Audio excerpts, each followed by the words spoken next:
Welcome back to Modern Education. I'm your host, Benjamin S. Woodford, here in the studio one more time with my co-host. Hello, this is Emily Quiles in the studio with Ben, and Ben is in the studio with Emily. Oh my gosh, Emily, you're back. Yes, I'm back. Emily's been missing for 4 weeks, and we've been doing reruns. She has been on the lam. Oh no, I've been found. Emily, what were you doing? Were you out of the country, out of the state, I was in the state. Out of the studio? Just out of the studio. Okay.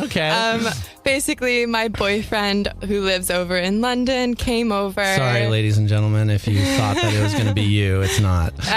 Already taken, yes. And basically came over for a month, and we did one really big road trip all around California. And it was just honestly one of the best trips I've had in a while. And I at least advocate that everyone should be able to take a month off. Yeah, I agree. I would like to take a month off starting right now. So if you want to finish the show up, I'm just going to start. All right, guys, ladies and gentlemen, it's just now Emily in the studio. Emily Quiles running Modern Education, people. So we're back here in the studio. It's been a few weeks. I've been getting caught up on some of the old shows. If you are interested in catching some of the old shows from Modern Education, you can always check us out on the Facebook or the YouTube. And the Instagram. The Instagram as well, yeah. So you can look up Modern Education. Of course, if you want to get it to us in the studio, you can always text us or call in 855-723-9010. This is 90.1 KZSU Stanford, and we are here every week with the Modern Education Radio Hour, Fridays from 3 to 4 p.m. for your commute home. Yes. Now, today, we're just going to, we don't have a guest in the studio today, which is, well, I mean, we do have a guest, and we have a couple guests in the studio, but they're not actually going to be on the mic. So what we're going to be doing today is we're going to just throw down on a topic, which seems relevant given your month off, right? It is a little bit fitting, but it wasn't me who suggested it. But Ben. So what is our topic for today, Emily? Let's talk about love. What? Isn't that a Bonnie Raitt song? Did we get that on our playlist for today? I don't unfortunately think we didn't, but we can get that on. That's okay. But either way, we are going to talk about love, and I think it's a great topic because it's kind of universal, isn't it? Definitely. Even animal love. Love is everywhere. Well, that's like spring. Spring, yeah. Spring is the time for love, right? Yeah. I mean, the birds and the bees. Yeah. I don't even actually know what that means. I'm not sure. Do bees even I've actually never figured it out, but it was one of those phrases I feel like that was birds there. even they lay eggs. Do they? Yeah. I don't know. Are you sure? I mean, I'm positive about the eggs part. I'm not sure what happens before or after, during. I'm thinking of like reptiles and fish. Like they don't even have to do anything, right? They just drop their eggs off and someone else comes by and drops something else off. And then it's like, that's lovemaking. You know more about this topic than I do. Oh, okay. Well, I'm not sure. I just dropped that everyone loves. We are talking about love today. We are not making love today. So that is okay. And we can let that one go for now. I am on one today, you guys. I have had way too much coffee before we got here in the studio, and it's going to show, and we hope you will stick with us because it is sure to be a fun time. We are also on live on our Instagram account if you'd like to actually see us live. That is actually true. You can see half of my face on Instagram. Yeah, Ben is hiding right now. So if you would like, that is Modern Education on KZSU. So we are. Let me just start, since we're going to have a conversation about love. Let me just start by saying I love you, Emily. I love you too, Ben. Aw, see, and great. I think the reason why I want to kick off with that is because love is a thing that has so many different meanings. And it can mean different things to different people, even if they think they're kind of going in the same direction. And I think that's a powerful place to start, because there's platonic love and there's, parental love, which is probably also platonic. So there's many different layers even within platonic love. And then there's romantic love. And then there's other types of love too. Maybe you could talk like custodial love. I think, I think I have some level of custodial love for my dog, right? Because custodial love. It means I care for her and I take care of her and I'm sort of her caretaker. And that's a certain type of love. It's not romantic. It certainly is platonic. And you can start to imagine there's a lot of different overlapping categories, right? Of what love is, yeah. Right. And it's such a complex topic. It's hard to nail down any one even specific meaning, right? Do we have a definition that we want to work with today of what love actually is? I have it on my phone, which is on the live. But love is well, that's okay because I've got one over here too. Yeah. Oh, so perfect, Ben. I'll just Thank you. Pinch hit for you.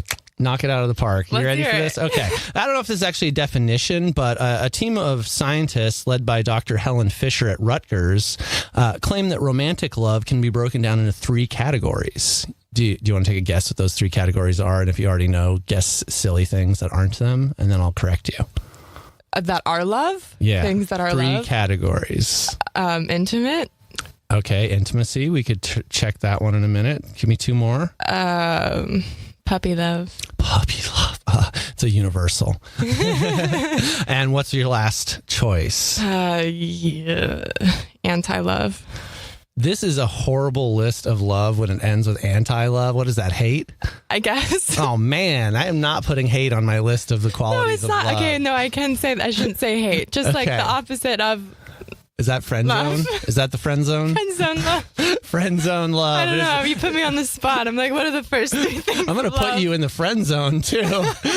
Okay, so the team led by Dr. Helen Fisher at Rutgers says the 3 categories love can be broken down into are lust, attraction, and attachment.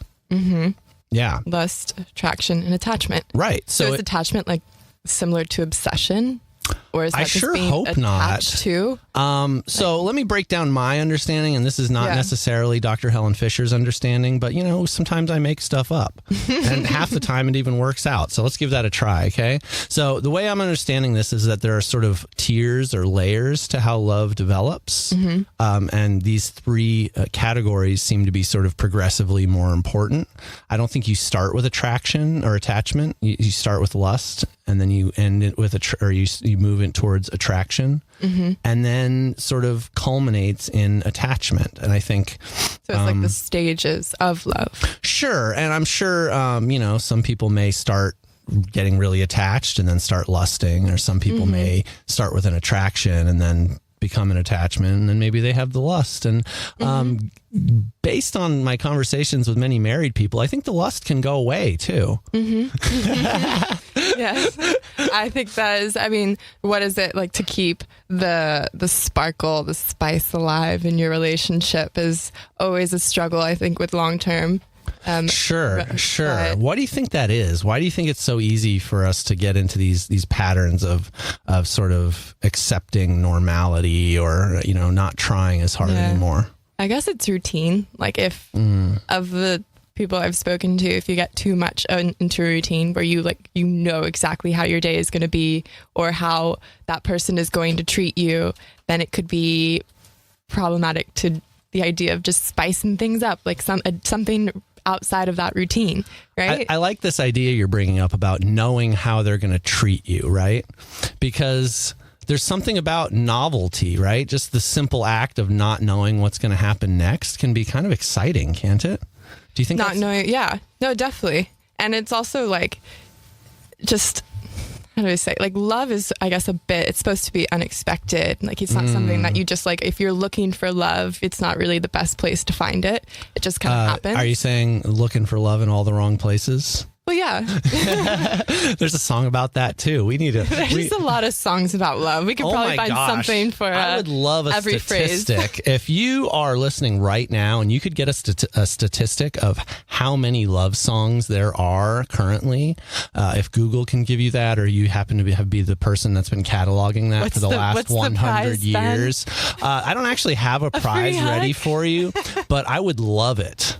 Yeah. If you wanted to text us in 855-723-9010 and give us a couple of your statistics about love, maybe how many love songs there are, if you want to tell us how many times you've been in love or if you're currently in love. Yeah. And tell your us favorite love song. Make sure you include if you would like us to say your name on the air, and we would love to give you a shout out because this is this is an episode all about love anyway.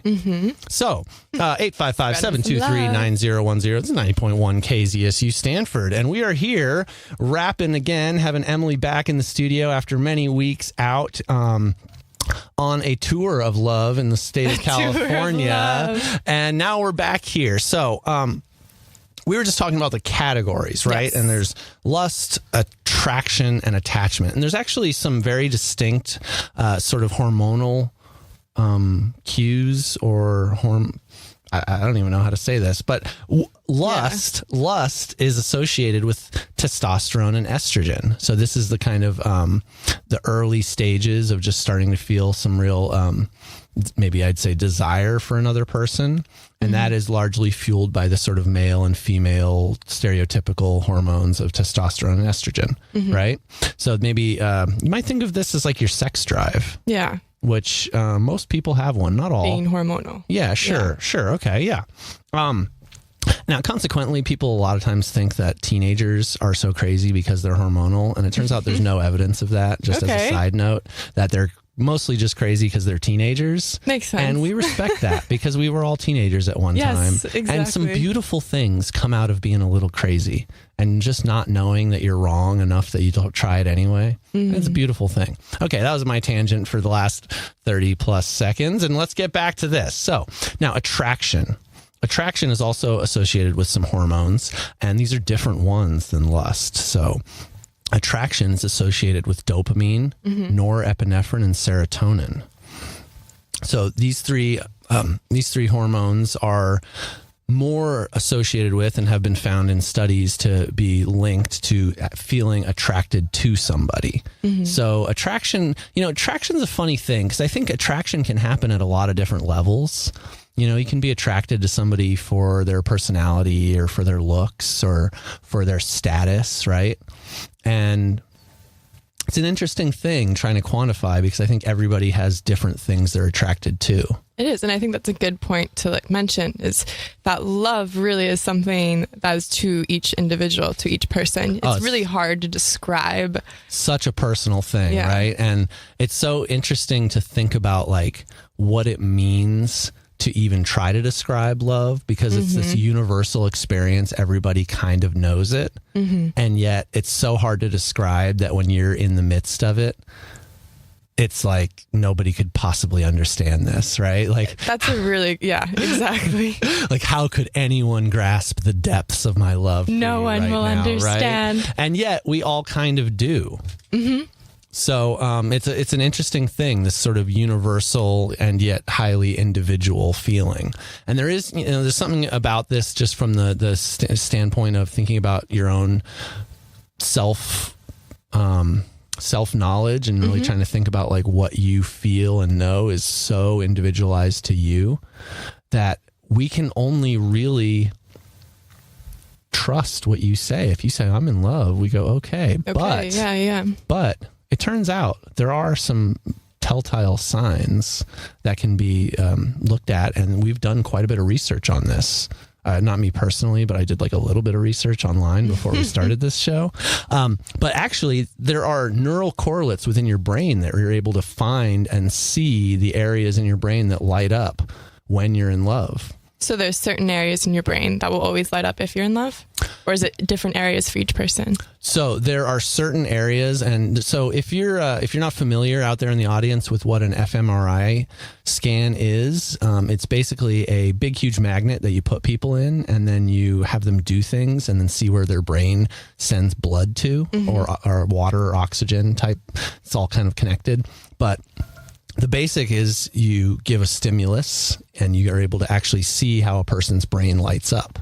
And going through, there was a meta-analysis done. A meta-analysis is basically where they take a whole bunch of different studies and they put them all together and look at the common things in between those different studies. And what they found is that there are certain types of love, and those different types of love actually light up different parts, but also overlapping parts of your brain. Okay.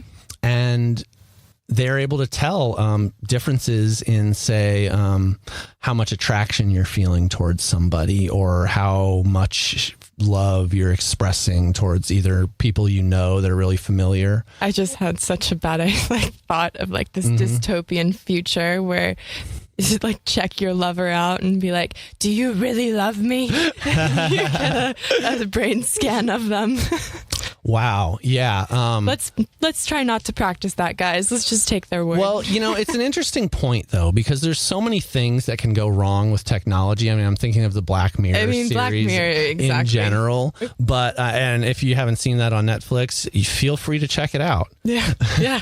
But the thing is about those different types of scans is like when it become anything like that becomes compulsory, where you say, we don't believe you love us until we see your brain scan evidence, right? That becomes kind of a weird thing, right? Because sounds like a mad scientist love. Sure. Now, I was watching a TED Talk recently, and it was really interesting because the woman who gave the TED Talk, I believe it was a TEDx. I can't remember exactly who it was. So good luck finding this online. That's what the Google is for. But in this TED Talk, this woman talked about how she was madly in love with someone who just didn't treat her well. And so she talked to a brain scientist and said, please scan my brain and figure out where this part is and then get rid of it for me. Wow. And they were like, well, we can't get rid of your brain for you, but we could certainly scan it, right? Yeah. And so she scanned her brain and they said, yes, we are able to see that when you look at pictures of this man, your brain does indeed light up to show the signals of love. And then she went through an intensive multi-meeting training where they basically conditioned her not to love this person anymore. I wonder what that training consists of. Wow. Yeah. Well, I mean, I think it was pretty mostly subliminal, I think, in essence. But the basic finding that she was telling in this TED Talk was that she went back after this training that she went through and her brain didn't light up in love anymore. And she felt a lot better about it because in this particular case, she was in love with someone who wasn't really there for her and wasn't treating her well. Yeah. Kind of reminds me of, for example, smoking cigarettes and trying to quit smoking is something that is like it's psychologically in your brain where you have to be like repulsed by it. And that's kind of what you're describing. And that also kind of goes into that phrase of love as a drug. Sure. And I think the underlying, for me at least, the underlying common thread you're bringing up is this idea of habit, right? Yeah. Which ties right into this idea we were just talking about around attachment, which is the third. Exactly, with attachment being the third of, like you were saying, lust and attraction. Right. So, and then attachment becomes this third piece of the trifecta of love, right? And I think attachment is closely related to habits in the sense of, like smoking, as the example you brought up, right? You start smoking and it's like maybe something you're doing socially or something you're doing to kind of fit in or at parties or whatever. But then it becomes a habit and it becomes something you do more often and something that feels more natural. And I think love and attachment, the attachment phase of love in particular, is connected to that. It's something about, continually choosing a route and a direction or a person and then putting yourself in their presence over multiple days and weeks and months and years. And there's something about that becomes a part of you, right? And as you're moving through your life and you're developing more and more familiarity, I mean, this could be like playing baseball even. If you play baseball every weekend, you're going to miss it when you stop, right? You take a weekend off and you're like, oh, I gotta round third base here, man. I'm jonesing, right? That makes me think. So bringing up baseball though, do you like to be good at baseball or any sport, you have to practice, or to be good at anything? Do you think that's something that you can also say for love, that you need to practice love to be able to be good at it? I am going to say you already know my answer to this because heck yes. And the reality for me is that you can't be good at it without practice. Now, if you have small children in the car, please cover their ears for a moment or turn the volume down. And I would say similarly to romantic love needing practice, it's sort of the same with your sexuality.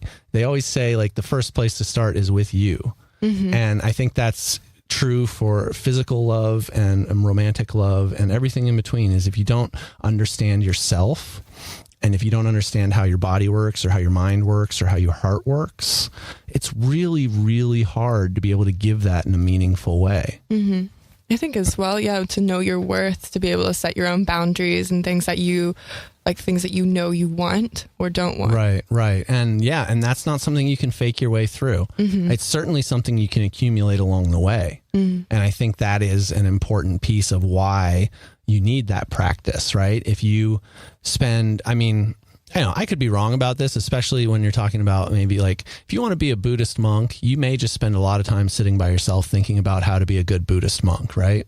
But I have a hard time believing that you can get good at loving another person by sitting around by yourself and thinking about it. Thinking about love, Yeah, no. I don't think that works the same way. And you know what? Maybe it doesn't work that way for Buddhist monks either. Maybe they actually need to talk about their understandings in private. Also socially, if you're like me and you think that learning is a socio-cultural process, meaning that it really is connected to the context of where we live and who we're surrounded by and who we're talking to, then you could say that really anything you're learning, whether it's to be a Buddhist monk or to be a better partner or lover or friend or whatever you're really going for, I think all of those things require some sort of social connections and buy-in and discussion and understanding. Mm-hmm. But to get back to your question, does it require practice? Heck, yes. Yeah.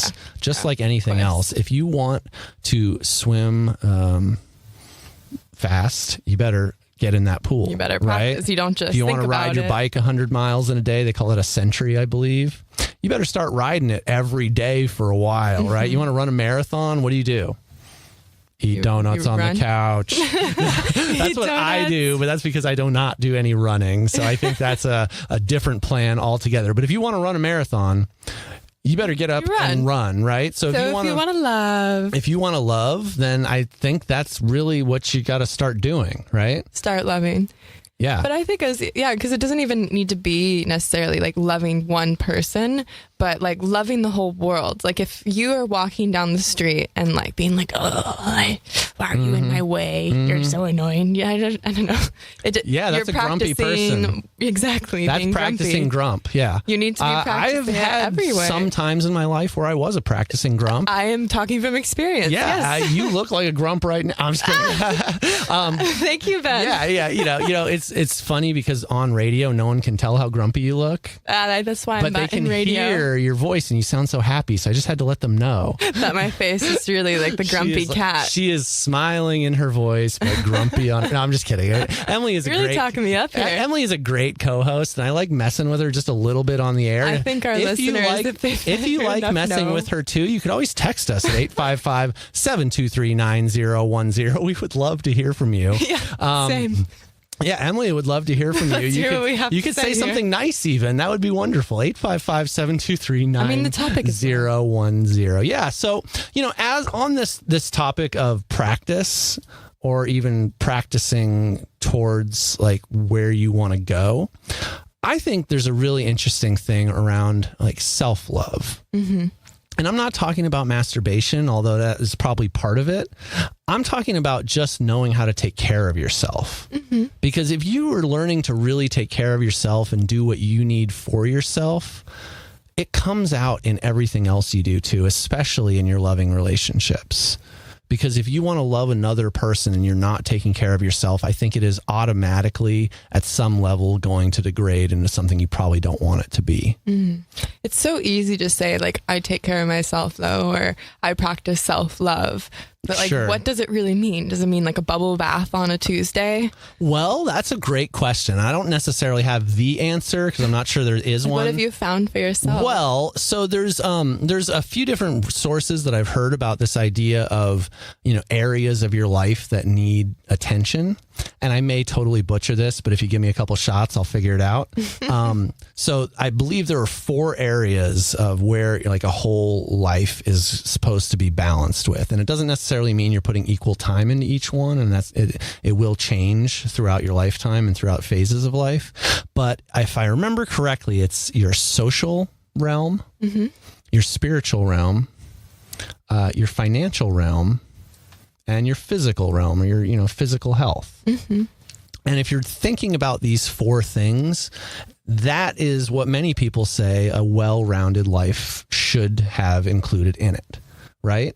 And I think that's pretty important, because if you think about, like, the one I necessarily have the hardest time thinking about is the financial part. Yeah. Because I don't like the idea. One that, like, sticks out. Yeah, I don't like the idea necessarily that your financial health is part of your overall health. It at least deals with your security. Right. And I think that's an important piece of it. And the other part is just understanding that your financial health is part of your ability to live a happy life. As well, I mean, living in a capitalist society, we are defined by our financial means. And if you don't feel secure, it really does. In my experience, with times I've been really low financially, I feel bad. Worse than probably a time when I do have more. It's just, it's funny how that is becomes a reflection of yourself. Yeah, and I think there's part of that is like security, right? Mm-hmm.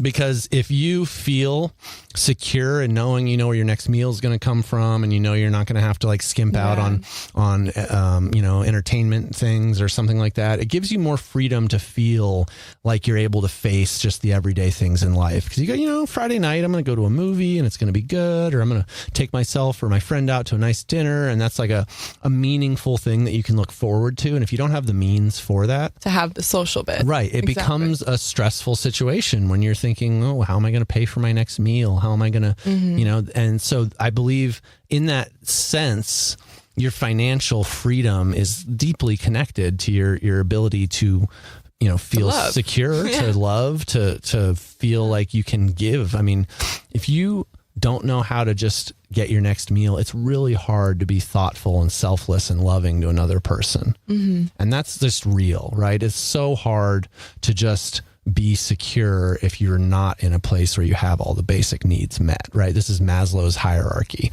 If you cannot be a self-actualized person when you don't have basic food, shelter, and security. Mm-hmm. I am also thinking, I remember reading this story from the singer-songwriter Patti Smith, and one of her books, Just Kids, she was talking about how she was at such a low point with this one guy she was with. They didn't have any money. Where she's telling stories where one would pay for a ticket to go to the museum, and then the other would come back and talk about what they saw at the museum. Oh, it's really cute. That's adorable. And so, but I also feel like that maybe is like something to challenge you on with that is like sometimes when you are really low, your heart is sometimes the most full. It's like the one thing that gives you shelter. You are so poetically juxtaposed against me and my hard facts. And I really love that. That's why we work well together. Now, I'm gonna first give you some credit and say I totally agree that there's some powerful bonding that can happen from hard times, and that people who, learn to come together through difficulties and adversity can really build some strong, powerful understandings and trust and relationships and memories.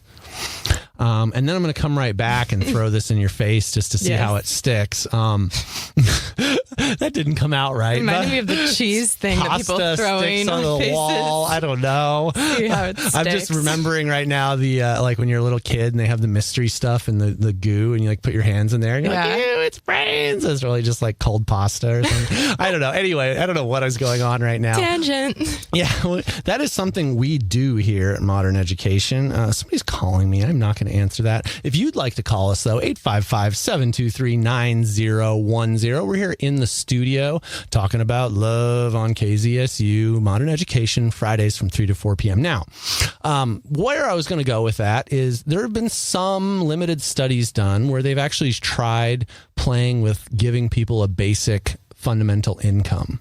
So they didn't have to worry. At least they knew there was going to be some foundational minimum amount of money that they had to live off of. Mm-hmm. And the study I'm familiar with, at least, was done in Canada.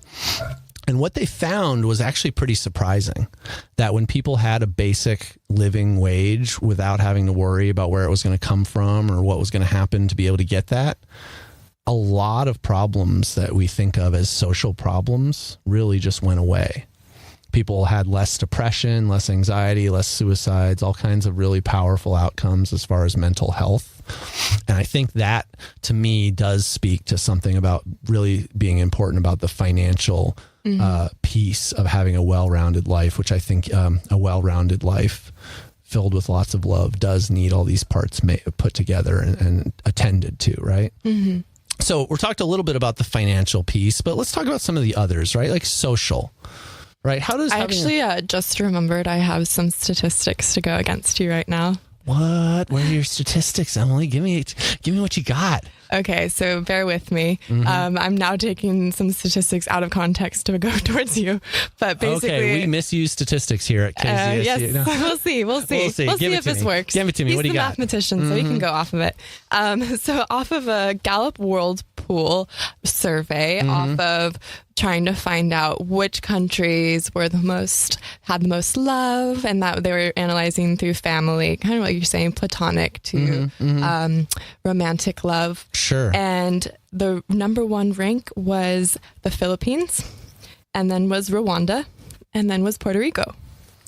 Okay, so these countries sound like countries that don't have a lot of money, financially right? unstable per se, not very profit or immensely wealthy countries. Sure, yeah. And they experience the most love. That is fun. I like that. And boom. So I am not going to give you any actual points. I'm not going to actually give you any points to say that goes against what I was saying. And here's where I'm going to bring that in. I think when I think of the countries you just mentioned, I think of very much like close-knit family ties. Definitely. And things of that nature, neighborhoods where people actually really connect and know each other. Mm-hmm. And I think that fits right into where I was trying to go anyway, with the social aspect of a well-rounded life, right? Yeah. And then that goes exactly what you're saying. So like the way that we treat people really does make a difference. And you could say people in the Western world, because the U.S. ranks relatively low on a lot of things. Yeah, we're crap at a lot of things. It's just we focus our attention onto other things that I think end up with a lower quality of your mental health. Sure. And if you put it back into those four categories, we probably put way too much attention on financial, and we miss a lot of the social and the spiritual and maybe even the physical. I mean, there's a huge obesity problem in America. And sadly, the bias against obesity is increasing pretty rapidly as well. A bunch of my work is looking at bias and measuring bias right now. And there's been some work showing that different types of bias are either stable or increasing or decreasing. And body image and obesity bias has been on the rise for quite some time, over the last 16 years, in fact.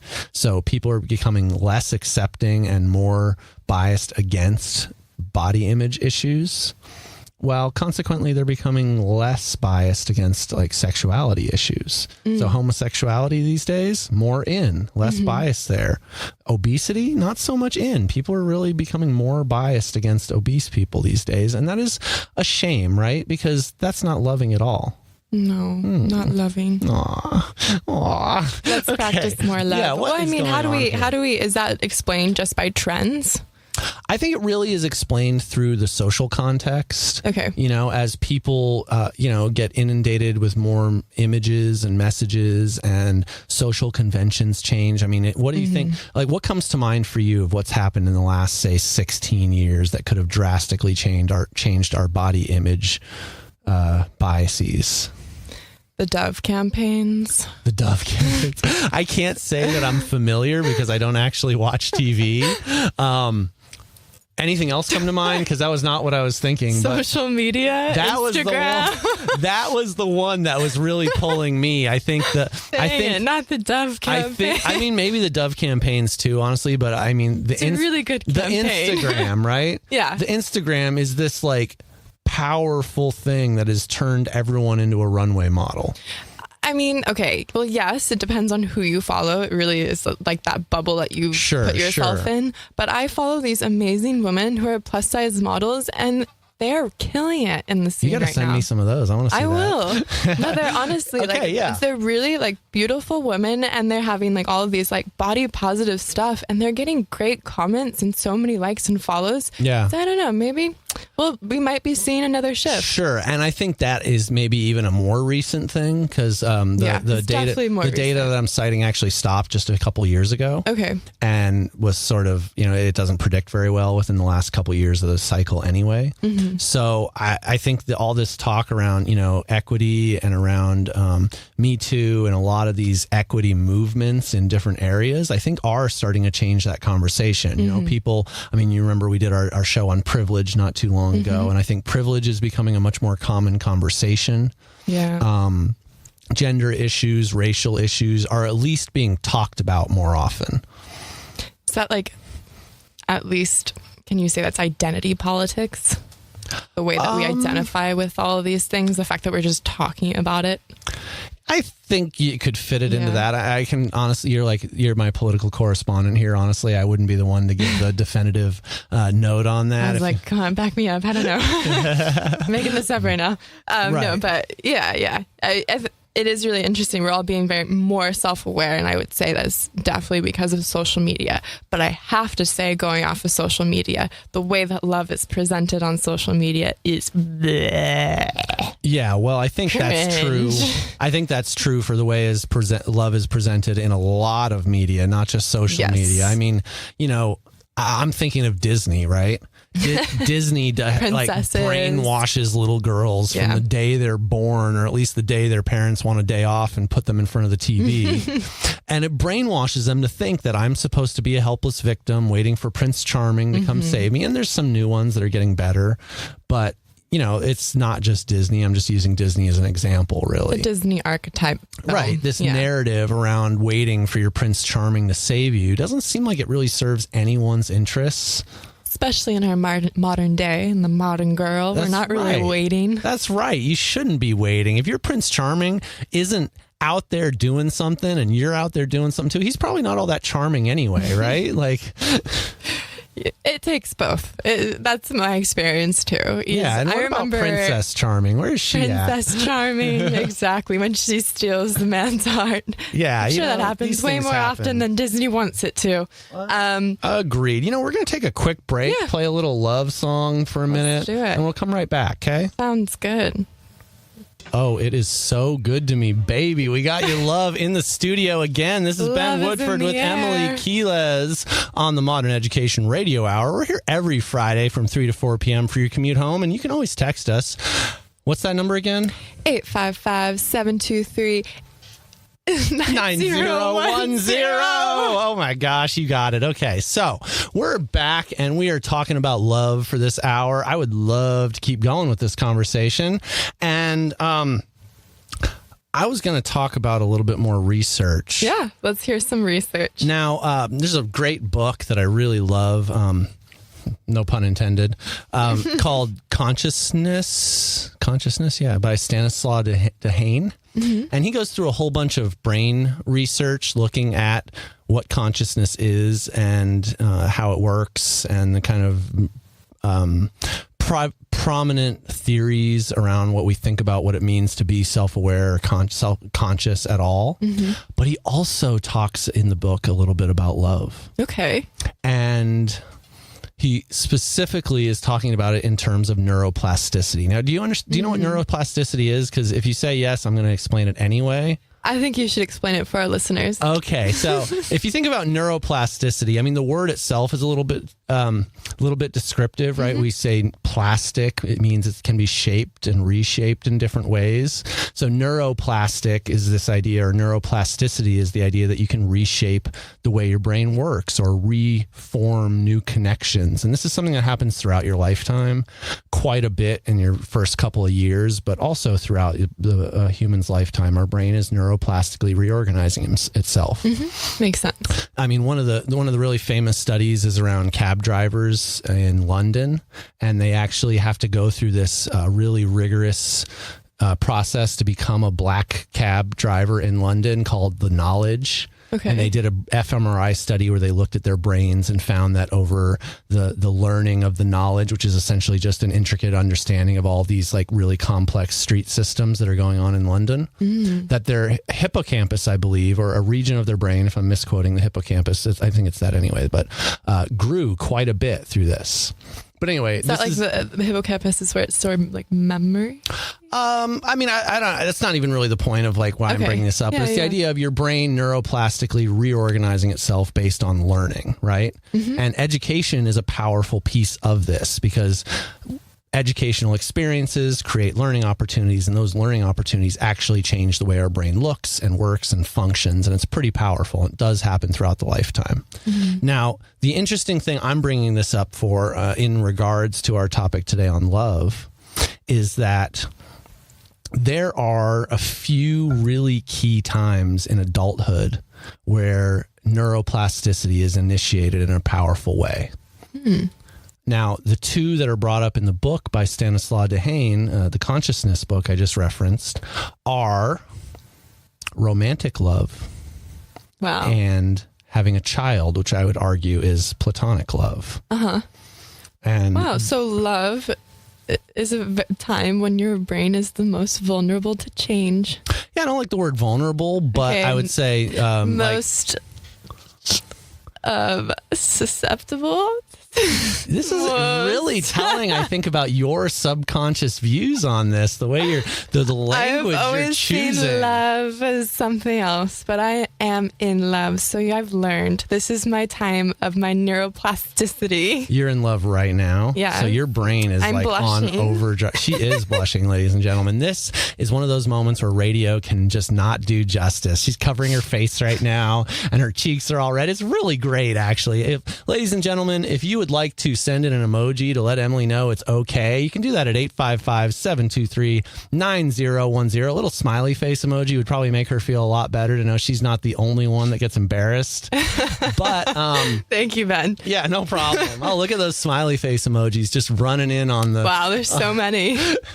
We thank you, listeners. We really appreciate you tuning in and sticking with us every Friday from 3 to 4 p.m. for your commute. Now, getting back to this idea of love, neuroplastically reorganizing your brain. Now, whether that is having a child or being in love, it seems to initiate a very similar cascade of responses in your brain. And what the author of the book that I'm citing said basically is that the effects of this become pretty powerful because you become more open to new ideas and new ways of seeing the world. You become more pleasing in the way you're trying to show up for, your baby or your lover or whatever that happens to be. And these things are very, positive attributes that humans really appreciate and feel good about and generally get a lot of growth from. Obviously, there's, bad situations where you can put that kind of energy and it could, turn out badly. But I think in general, the idea, and for me, that really stuck from this is thinking about where you really put your energy as an adult can deeply impact the results you're going to get, right? And if you're putting your energy into these loving moments or these loving endeavors like caring for a child or loving another human being in like a real visceral way, it will create lasting change in the way your brain works.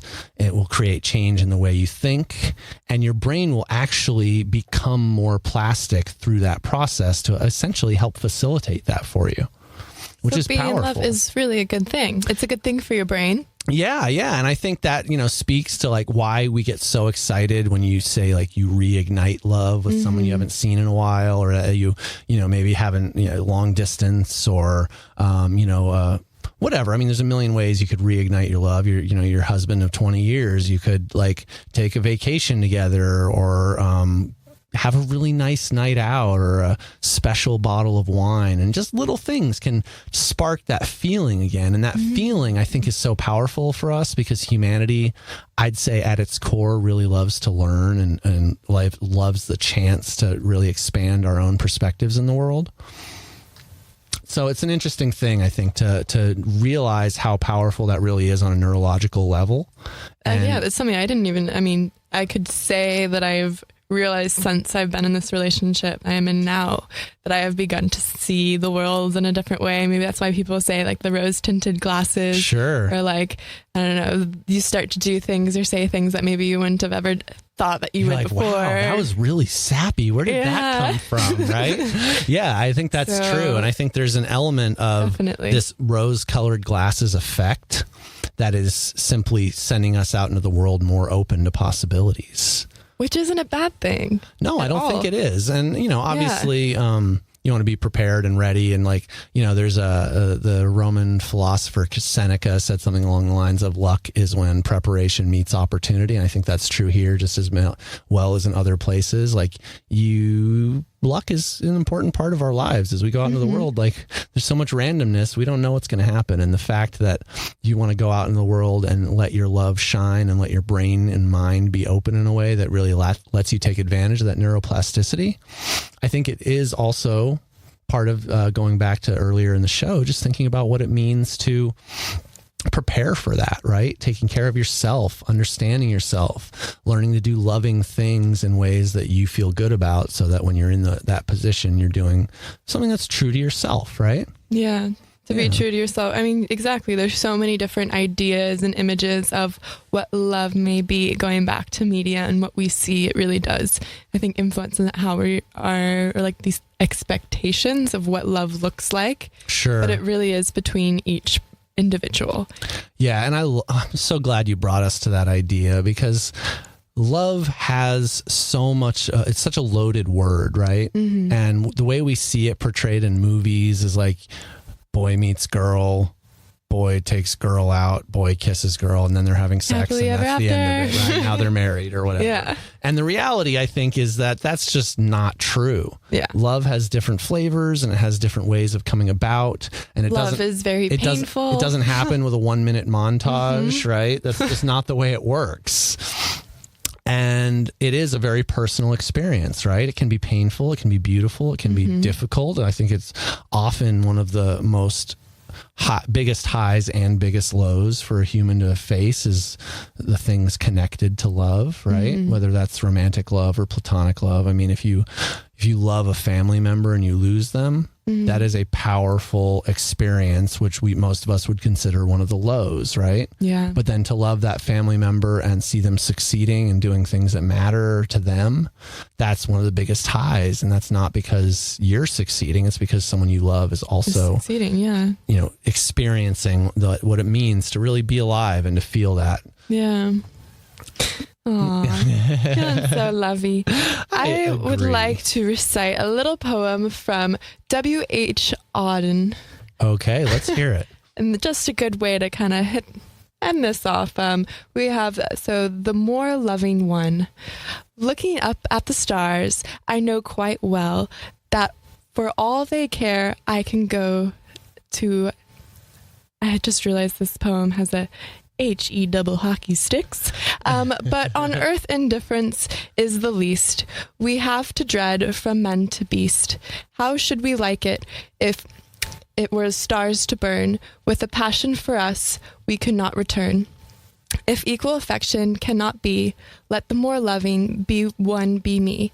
Admirer as I think I am of stars that do not give a dang. I cannot now I see them say, I missed one terribly all day. Were all stars to disappear or die, I should learn to look at an empty sky and feel its total dark sublime. Through this might take me a little time. Oh, yay. Yay. I'm clapping on the air. I don't think that works well on the mic, but thank you for sharing that. That was beautiful, Emily. And if you enjoyed that, you can always text us here, 855-723-9010. We love hearing from our audience here on the Modern Education Radio Hour every Friday from 3 to 4 p.m. for your commute. Now, I think we are just about out of time, Emily Quiles. Yes, unfortunately. That was a very nice discussion of love. It was fun. I appreciate it. Thanks for the chat, Ben. I love talking with you. Yeah, love it too. Okay, so I am the host of Modern Education, Benjamin S. Woodford, here in the studio with you every Friday from 3 to 4 p.m. with my co-host, Emily Quiles. And we will be back next week.